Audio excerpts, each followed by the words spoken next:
अस्सलाम वालेकुम students, I hope you all are doing good. तो रिसेंटली कुछ स्टूडेंट्स मेरे पास आए और मुझे बोलते हैं सर थोड़ा सा मसला हो रहा है। अच्छा भाई क्या मसला हो रहा है? सर पेपर 2 नहीं हो पा रहा। मैं भी हिल गया, मतलब पेपर 2 में कहाँ इशू हो रहा है? बस सर कोड नहीं बन पा रहा। एग्जैक्टली इशू नहीं पता, लेकिन हमसे पेपर 2 हो ही नहीं रहा। तो मैं भी परेशान हो गया। मैंने फिर उनको सोल्यूशन बताया जो मैं आप लोगों के साथ भी शेयर करूंगा। ठीक है, पेपर 2 ना होना ये किसी एक पर्टिकुलर प्रॉब्लम की वजह से हो रहा हो। किस तरीके से, जैसे अगर मैं इसको ब्रेक डाउन करूँ ना, तो इसका सबसे अच्छा सोल्यूशन और सबसे अच्छा हैक ये है कि आप ये आइडेंटिफाई करो where the real problem is lying. Main मसला कहाँ आ रहा है? कुछ स्टूडेंट्स को प्रोग्रामिंग बेसिक्स में इशू होता है, कुछ स्टूडेंट्स को क्वेश्चन की इंटरप्रिटेशन में मसला होता है, कुछ स्टूडेंट्स को सिनेरियो बेस्ड क्वेश्चन पढ़ना और उसको पढ़ के ट्रांसलेट करना, समझना, उसको ब्रेनस्टॉर्म करना, उसको पोर्ट्रे करना नहीं आ रहा होता है। कुछ स्टूडेंट्स को एरेज में इशू होता है कि यार एरेज सर एरेज नहीं हो पाते, 1D एरे 2D एरेज में इशू होता है। कुछ स्टूडेंट्स को फंक्शन में स्पेसिफिकली इशू होता है कि सर फंक्शन को कॉल करना क्या होता है, सर फंक्शन डिफाइन कैसे होता है, उनका मेन डिफरेंस ही नहीं पता, सर पैरामीटर्स क्या होते हैं, फंक्शन को कॉल करने का मतलब क्या है, ये सारी चीजों में वो जो है कंफ्यूज हुए। तो पहले तो आप ये असेस करो कि where are you basically lacking. आपको इशू कहां पे आ रहा है, पहले तो ये देखो।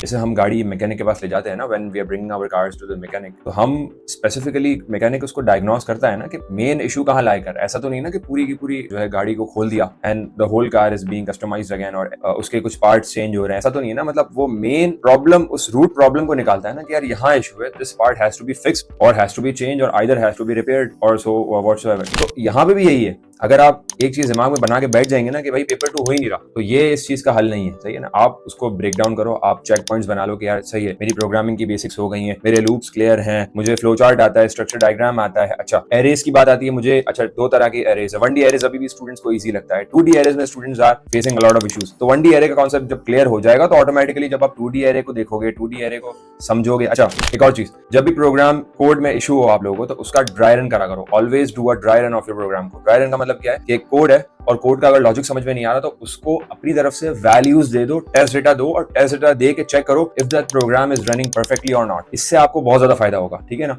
तो बोलने का मतलब इसका जो पूरा का पूरा मकसद है ना मेरा, वो यही है कि आप ये देखो, आप ये डायग्नोस करो कि मसला कहाँ आ रहा है, क्योंकि उस मसले को अगर आप डायरेक्टली टारगेट करोगे ना तो you will get to the right position. उससे ये होगा कि जो रूट प्रॉब्लम होगी ना वो फिक्स हो जाएगी और ऑटोमेटिकली आपकी प्रोग्रामिंग के कॉन्सेप्ट्स और स्ट्रॉन्ग होने लगेंगे। ठीक है, तो इस पे आप फोकस करना, अपनी रियल प्रॉब्लम को देखो कि कहाँ इशू हो रहा है, उस प्रॉब्लम को पहले डायग्नोस करो, फिर उसको फिक्स करो। ठीक है, इंशाल्लाह paper 2 will get a lot better and I am referring to all the O levels and A level students out there. Paper 2 दोनों में होता है, O levels में भी होता है एंड A levels में भी होता है, और A levels के अंदर तो फिर द नेक्स्ट ईयर पेपर 4 भी होता है। इसके ऊपर भी हम इंशाल्लाह एक वीडियो भी बनाएंगे ताकि आप लोगों को पूरा रोड मैप समझाएं। तो बहुत इंपॉर्टेंट चीजें हैं इसमें मैंने डिस्कस की हैं। Go through the video again and again ताकि आपको चीजें क्लियर हो जाएं। ठीक है, कॉन्सेप्ट्स अपने स्ट्रॉन्ग करें। और पेपर 2 बेसिकली पूरा स्टेयर केस है, मतलब एक सीढ़ी आप चढ़ोगे तो आप you will be getting on the next part and then the third part and then the fourth part. तो एक ये पूरा एक लेडर है। लेडर को आप डायरेक्टली ओवरकम नहीं कर सकते, you have to go step by step on that ladder in order to overcome all that paper 2 topics.